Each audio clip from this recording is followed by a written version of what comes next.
নমস্কার, story officially চ্যানেলে আপনাদের প্রত্যেককে স্বাগত। আজকে আমি একটা সুন্দর কাহিনী বলছি। আসলে ভগবান অহংকার সহ্য করতে পারে না। সে তার পরম ভক্তই হোক, আর কেউ হয়তো ভগবানের দিকে কারো কেবল মন হচ্ছে, ভগবান প্রথমেই তার অহংকারকে নষ্ট করে দেয়। কারণ অহংকার ভক্ত আর ভগবানের সঙ্গে মিলনের বাধাই হলো অহংকার। তাই যদি কারো ভেতরে নিজের ভগবানকে ডাকছি, এই জপ করছি, এটা নিয়েও যদি অহংকার হয়, তাহলেও সেই অহংকার ভগবানের কাছে পৌঁছানোর বাধা।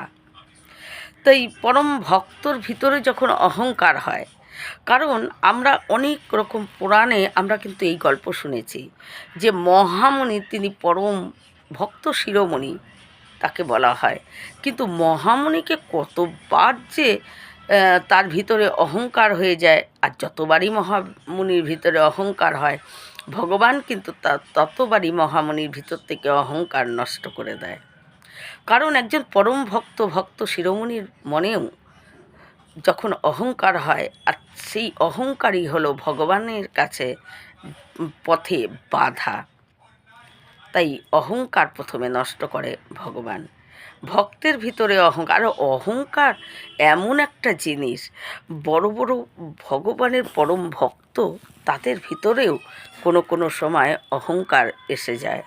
কারণ অহংকার এমনই একটা জিনিস, এটাকে ত্যাগ করা অনেক কষ্ট। তাই ভগবানের নাম, ভগবানের দিকে, ভগবানের পরম ভক্ত হলেও যদি দেখে ভগবান তার ভিতরে অহংকার জন্মেছে, সাথে সাথে তার অহংকার নষ্ট করে দেয়। তাই সেই রকমই একটা কাহিনী বলছি যে একবার সুদর্শন চক্র আর এদিকে গরুরের খুব অহংকার। ভগবান বুঝতে পারে যে গরুরের বড়ই অহংকার হয়েছে, যে গরুর সবসময় ভাবতো তার মতো দ্রুত কেউ যেতে পারে না, কেউ তার মতো দ্রুত, তার মনের থেকেও সে দ্রুত গতিতে যায়। কিন্তু এই অহংকার তার ভিতরে আসে। কিন্তু ভগবানের পরম ভক্ত গরুর যে তার বাহন, যার পিঠে চড়ে তাকে ভগবান সব জায়গায় যাওয়া আসা করে, সেই পরম ভক্ত গরুরের ভিতরে যদি অহংকার থাকে, সেটা ভগবান মনে মনে ভাবে গরুরের অহংকার নষ্ট করতে হবে।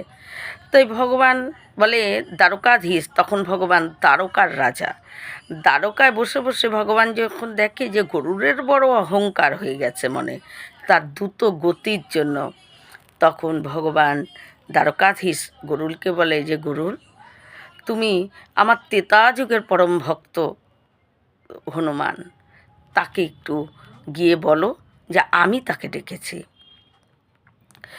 গরুল বলে প্রভু আমি যাচ্ছি আর আসছি, কিন্তু তাকে কোথায় পাবো? বলে যে তুমি গন্ধমাধব পর্বতে যাও এবং সেখানে দেখবে যে সে নাম করছে, কীর্তন করছে, তুমি তাকে বলো যে আমি ডেকেছি। গরুল বলে প্রভু যাচ্ছি আর আসবো। কারণ গরুল জানতো যে সে হলো পরম দ্রুতগতি, তার উপরে কেউ তার মতন কারো দ্রুত গতিই নেই। তাই গরুল কী করে বলে প্রভু আমি যাচ্ছি আর আসছি বলে যায় গন্ধমাধব পর্বতে। গিয়ে দেখে হনুমান রাম নাম জপ করছে এক মনে চোখ বন্ধ করে। গরুল গিয়ে হনুমানকে বলে যে প্রভু তোমাকে ডেকেছে। হনুমান তাকিয়ে দেখে যে গরুল। হনুমান বলে আমার কোনো প্রভু নেই, আমার একজনই প্রভু, সে হলো রাম, তাছাড়া আমার কোনো প্রভু নেই। গরুল বলে কি বলছো? আমার প্রভু তোমাকে ডেকেছে, তুমি চলো, আমাকে নিয়ে যেতে বলছে, তোমাকে সাথে করে নিয়ে যেতে বলছে। আর হনুমান এক মনে রাম নাম জপ করছে, আর গরুল বারবার চলো, আমার সঙ্গে চলো, চলো, আমাকে নিয়ে যেতে বলেছে আমার প্রভু, চলো। এগুলো বলছে যখন হনুমান রাগ হয়ে যায়, গরুরকে কি করে হাত দিয়ে ধরে একটু ছুঁড়ে মারে। গরুর উড়বে কি, তার হনুমানের ছুঁড়ে মারাতেই গরুর কী করে এপাশ ওপাশ তার মানে উল্টে পাল্টে কোনো রকমে সে নিজের মানে পাখা টাখা সোজা করতেই তার অনেকটা সময় চলে যায়। তারপরে দ্বারকায় আসে, আসার পর দ্বারকাধীশকে বলে, প্রভু কই, আমি গিয়ে বললাম যে প্রভু ডেকেছে। বলল, আমার কোনো প্রভু নেই, আমার একজনই প্রভু, সে রাম। আমার তো আর অন্য কোনো প্রভু নেই, তাহলে কে ডেকেছে? কিন্তু আমি যখন বললাম আমার প্রভু তোমাকে ডেকেছে, তখনও কিন্তু সে আসতে চাইল না, বলল যে না না না, আমার প্রভু একজনই রাম, তাই তোমার প্রভু আমাকে কেন ডাকবে? আমার আর অন্য কোনো প্রভু নেই। কারণ হনুমান তিনি জানতেন যে এই গরুরের মানে কোনো কিছু অহংকার বা জন্যেই হয়তো প্রভু তাকে পাঠিয়েছে। তাই হনুমান বলে যে আমার কোনো প্রভু নেই, তো তোমার প্রভু আমাকে ডাকবে কেন? আমার একজনই প্রভু, সে রাম। তাই সে আসলো না। তখন দ্বারকাধীশ একটু হেসে বলে যে গরুর, হনুমানের কোনো দোষ নেই, দোষ তো তোমারই। তুমি বলছো গিয়ে আমার প্রভু তোমাকে ডেকেছে, তা তাকে তো আমার প্রভু তোমাকে ডেকেছে বললে সে কি করে বুঝবে? তোমার গিয়ে বলতে হতো যে ত্রেতা যুগে যে রাম, সেই রামই দ্বাপর যুগে বাসুদেব হয়ে নামে জন্মেছে, আর সে এখন দ্বারকায় আছে, সেই আপনাকে ডাকছে। তাহলে হনুমান ঠিক আসতো। তাই তুমি যেরকম ভুল করেছো, যাও আর একবার। কিন্তু গরুর দ্বারকাধীশকে কিছু বলে না যে তাকে এইভাবে মুট করে ছুঁড়ে দিয়েছে, কিন্তু গরুর মনে মনে ভাবে যে আবার যাব, আবার না কি করবে। কিন্তু প্রভুর আদেশ, এদিকে প্রভুকে বলতেও পারছে না, কারণ নিজের সবচেয়ে অহংকার ভিতরে ছিল যে আমার মতন দ্রুত গতি, আমার মতন কেউ নেই। অথচ হনুমানের একটা ছুরাতেই সে পাখা উলট পালট হয়ে কোনো রকমে উড়ে আসে। তা প্রভুর আদেশে গরুর আবার যায়, গিয়ে বলে হনুমানের কাছে যে দেখো, ত্রেতা যুগে যে তোমার প্রভু রাম, সেই দাপর যুগে বাসুদেব নামে জন্মগ্রহণ করে এবং দ্বারকায় পুরীতে আছেন, এবং সেই তোমাকে ডাকে। হনুমান তখন বলে যে ঠিক আছে, আচ্ছা বুঝলাম। তখন গরুর বলে কি, তুমি তো দেখো অত দ্রুত যেতে পারবে না, তার প্রভু আমাকে নিয়ে যেতে বলেছে। আমি প্রথমেও তোমাকে ছাড়া গেলাম, এখনও যদি তোমাকে ছাড়া যাই, আর তোমার তো যেতে গেলে একা একা অনেক দেরি হবে, তাই তুমি আমার পিঠে চড়ো, আমি তোমাকে নিয়ে একসঙ্গেই প্রভুর কাছে যাই। হনুমান বলে তুমি যাও, আমি ঠিক চলে যাব, আমি তোমার আগেই চলে যাব। কিন্তু গরুর বিশ্বাস নাই যে আমি হলাম শ্রেষ্ঠ দ্রুত গতি, আর আমার আগে ও কী করে যাবে? আমি ওর আগে রওনা হব, ও এখনও বসে আছে, অথচ বলছে যে আমার আগে ও পৌঁছাবে। এটা সম্ভব? কারণ আমার থেকে দ্রুত গতিতে উঠতে কেউ পারে না। তাই গরুর বলে দেখো, তুমি আমার পিঠে চড়ো, দেখো তুমি অনেক কোথায় তোমার পৌঁছাতে অনেক দেরি হয়ে যাবে, তুমি আমার পিঠে বসো, আমি তোমাকে উড়িয়ে নিয়ে যাচ্ছি। তা প্রভু তোমাকে আমি একসঙ্গেই যাতে আমরা দুজনে পৌঁছাই। হনুমানের কাছে এই কথা গরুর ঘ্যান ঘ্যান করে বারবার বলছে। হনুমান বিরক্ত হয়ে যায়, কি করে গরুরকে এক মুঠে ধরে হনুমান তার বগলে চেপে রাখে। আরও কথা বললাম যে কখন থেকে তুমি যাও, আমি তারপর যাচ্ছি, তোমার আগেই পৌঁছাবো, ঠিক আছে, বগলে চেপে ধরে রাখে। এদিকে দ্বারকাধীশ মনে মনে ভাবে যে হনুমানকে নিয়ে তো গরুর আসছে, কেননা সুদর্শনেরও খুব অহংকার, তাই সুদর্শন চক্রের অহংকারটাও এই সুযোগেই আমি ভেঙে দিই। তার ভিতরে অহংকার ভক্তের থাকবে, সেটা ভগবান তো সহ্য করতে পারে না। তখন ভগবান কি করে, সুদর্শন চক্রকে বলে দ্বারকাধীশ, সুদর্শন চক্র তুমি গেটে দাঁড়িয়ে থাকো তো, কেউ আসলে ভিতরে ঢুকতে দেবে না।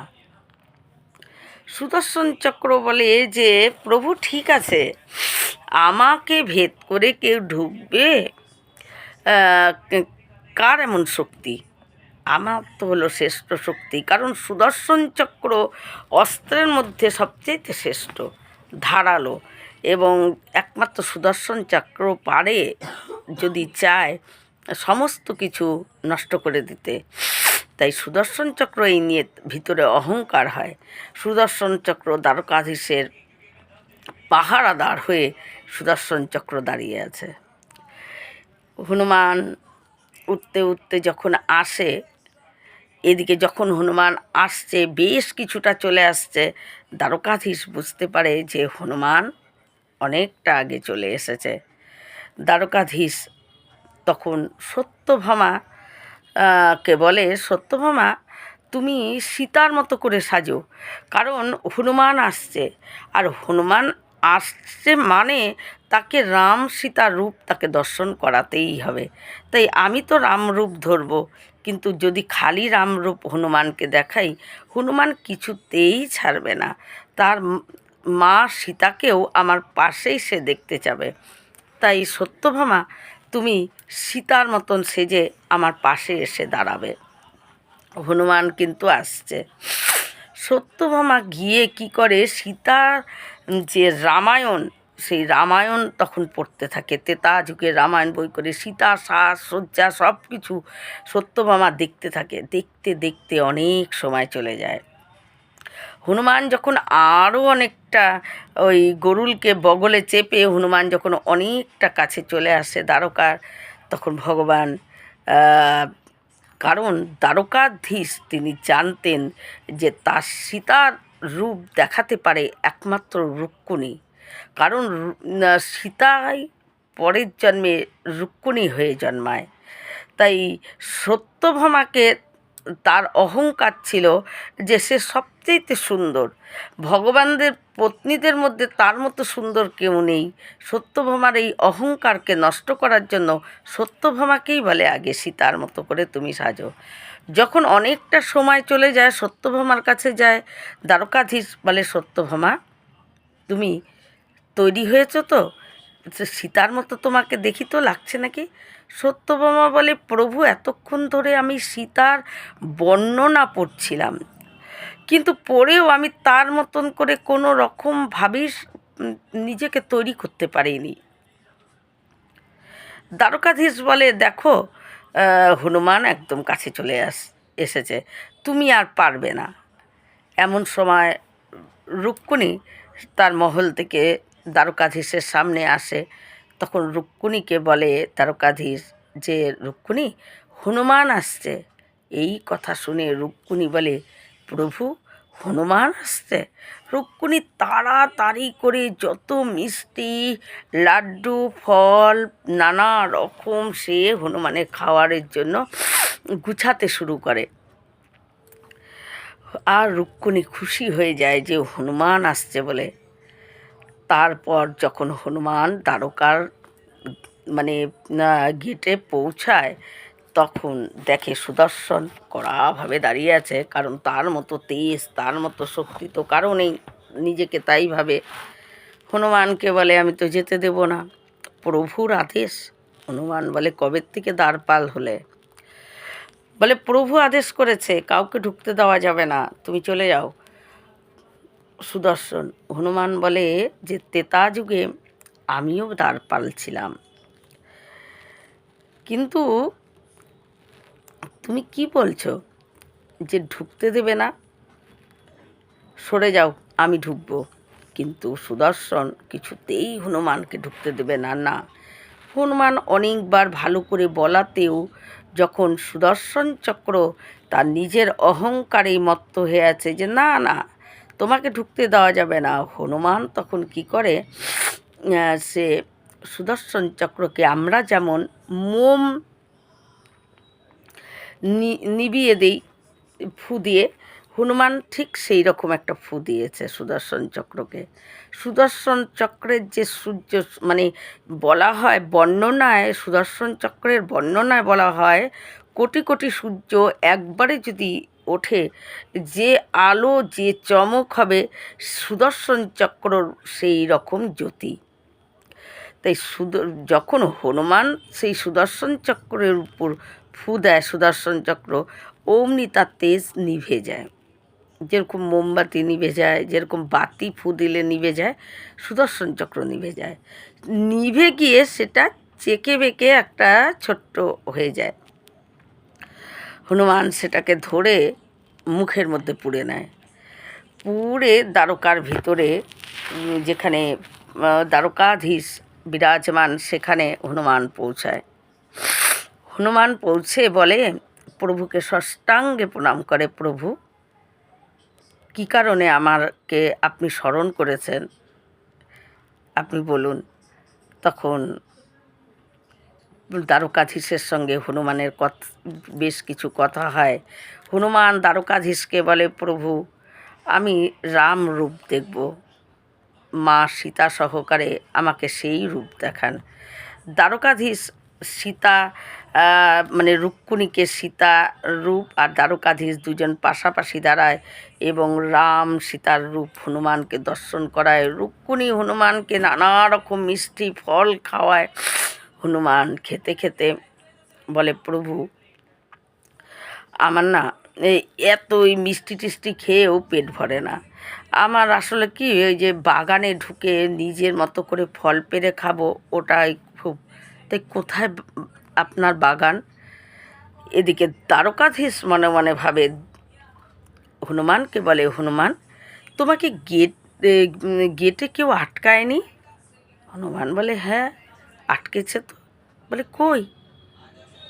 হনুমান তখন এক গালে চাপ দেয়, সুদর্শন চক্র হনুমানের মুখ থেকে বেরায়। দ্বারকাধীশ হনুমানের এই কীর্তি দেখে হাসে। সুদর্শন চক্রকে বলে, যাও তুমি সমুদ্রে স্নান করো, তুমি হনুমানের মুখে ছিলে।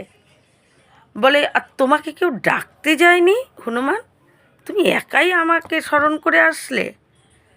হনুমান বলে, না প্রভু, আপনি তো পাঠিয়েছিলেন আমাকে ডাকতে। বলে, কই সে তো আসেনি। হনুমান তার হাত উঁচু করে এবং সেই গরুর একদম পাখা টাখা তার মুড়ে গেছে হনুমানের বগলে চাপাতে। তখন দ্বারকাধীশ গরুরকে বলে, যাও তুমিও একটু সোজা হও, হ্যাঁ তোমার পাখা টাখা টান করো। এবং সুদর্শন চক্র আর গরুর দুজনেরই ভিতরে যে অহংকার, সেই অহংকার তাদের দুজনেরই মোচন হয়ে যায়। যে আমরা নিজেদেরকে বীর মনে করি, আর যে নাকি আমাদেরকে তুচ্ছভাবে মুখে বগলে চেপে ধরে রাখে, তাই আমরাই শ্রেষ্ঠ বীর না, আমাদের থেকেও আরও একজন বড় বীর আছে। তাদের অহংকার নষ্ট হয়ে যায়। তারপর হনুমান বাগিচায় যায়। এদিকে দ্বারকাপুরীতে যে সেনা যে সবাই ছিল তারা নিজেদেরকে বিশ্বজয়ী মনে করত। এত তাদের অহংকার ছিল যে আমরা দ্বারকাধীশের সেনাবাহিনী, আমরা তো বিশ্বজয়ী, এরকম ভাব দেখাতো। তাই দ্বারকাধীশ মনে মনে ভাবে, এই সুযোগে এদেরও অহংকার নষ্ট করি। তাই যখন হনুমান ওই বাগানে গিয়ে সে যখন ফলমূল খাচ্ছে, গাছ থেকে পেরে পেরে খাচ্ছে, কোনো গাছ উঠাচ্ছে, তখন তারা তাকে বাধা দিতে যায়। মথুরার সেনারা বাধা দিতে যায় হনুমানের সঙ্গে তারা লড়তে যায়। হনুমান কোনোভাবেই নিজে লড়েনি, নিজে এক জায়গায় বসে বসে ফল খাচ্ছে, তার লেজ কাজ করছে তাদের সঙ্গে। কিন্তু এই করতে করতে তারা যখন আর পারছে না, তারা প্রভু দ্বারকাধীশের কাছে এসে বলে, প্রভু বাগানে একজন এসেছে বানর, কিন্তু কিছুতেই পারাই যাচ্ছে না তার সঙ্গে, সে তো সব কিছু খেয়ে আমাদেরকেই তার লেজ দিয়ে আটকে দিচ্ছে। দ্বারকাধীশ বলে, তোমরা বিশ্বজয়ী, তোমরা দ্বারকার সেনা, তোমরা তো বিশ্ব পরাক্রমী, তোমরা একটা বানরের সঙ্গে পাচ্ছ না? যাও আরও সেনা নিয়ে যাও। সমস্ত সেনা নিয়ে গিয়ে ওই হনুমানের সঙ্গে তারা লড়তে যায়। আর তারা তখন মনে মনে প্ল্যান করে যে এ হলো হাত দিয়ে যুদ্ধ করে না, এ বসে বসে ফল খায়, আর তার লেজটাই হলো সবচেয়ে ভয়ঙ্কর। এর লেজ বাড়ায় আর লেজ দিয়েই যুদ্ধ করে যাচ্ছে। তাই এর লেজটাকে যদি কোনো রকমে আমরা ধরতে পারি তাহলেই একে কাবু করতে পারবো। তাই সমস্ত দ্বারকার সেনারা গিয়ে হনুমানের লেজটাকে ধরে, আর হনুমানের লেজটাকে যেই ধরে হনুমান মনে মনে ভাবে এই তো মজা, বলে লেজটাকে উঁচু করে আর সবাই আঙুর ফলের মতন ঝুলতে থাকে। এদিকে বাঁচাও বাঁচাও করতে থাকে, ওরে আমাদেরকে ছাড়ো ছাড়ো করতে থাকে, কিন্তু চিৎকার চেঁচামেচি। কিন্তু হনুমান ভাবে এদেরকে যদি আমি এখান থেকে ফেলে দিই তাহলে প্রভুর যে সেনা তাদের তো প্রাণ চলে যাবে, তা আমি তো সেটা করব না। হনুমান তাদেরকে আস্তে করে নিচে নামায় এবং তারা সবাই হনুমানকে জোরহাত করে বলে যে আমরা আর তোমার সঙ্গে লড়ব না, তুমি যা ইচ্ছা করো। এবং তখন দ্বারকাধীশ হনুমান দ্বারকায় ফিরে আসে এবং হনুমানকে দ্বারকাধীশ হনুমানকে বলে, হনুমান, আমি তোমাকে স্মরণ করেছিলাম কারণ এদের মধ্যে অহংকার হয়ে গেছিল, তাই এই অহংকার যাতে নষ্ট হয় তার জন্য আমি তোমাকে স্মরণ করেছি। হনুমান ষষ্ঠাঙ্গে প্রণাম করে এবং দ্বারকাধীশ আর রুক্মিণীকে রাম সীতা রূপে দেখে হনুমান আবার সেখান থেকে সে গন্ধমাধব পর্বতে চলে যায় প্রভুর নাম করতে। তাই প্রভু কোনো সময় কারো অহংকার সহ্য করতে পারে না, সে তার নিজের পরম ভক্তই হোক আর যেই হোক। ভক্তের প্রথমেই প্রভুর কাজ তার ভক্তের ভিতর থেকে প্রথমে অহংকারকে উপরে ফেলে দেওয়া, কারণ অহংকারী ভক্ত আর ভগবানের বাধার সবচাইতে প্রধান প্রাচীরই হলো অহংকার। যখন অহংকার জুটে যায় ভিতরে হয়ে যায় ভক্তের, তখন ভগবান তার থেকে অনেক দূরে। তাই ভক্ত ভগবানের থেকে ভক্ত আর ভগবানকে মিলনের বাধাই হলো অহংকার। তাই ভগবান সবার প্রথমে ভক্তের অহংকারকে উপড়ে ফেলে দেয়। তাই গরুরের মতন পরম ভক্তই হোক আর মহামণির মতন ভক্ত শিরোমণিই হোক আর সুদর্শন চক্রের মতো ভক্ত হোক, তাদের ভিতরেও যখন অহংকার হয়েছে ভগবান তাদের অহংকার চূর্ণ করেছে। এই রকম ভিডিও পাওয়ার জন্য আমার চ্যানেলটিকে সাবস্ক্রাইব করবেন। নমস্কার।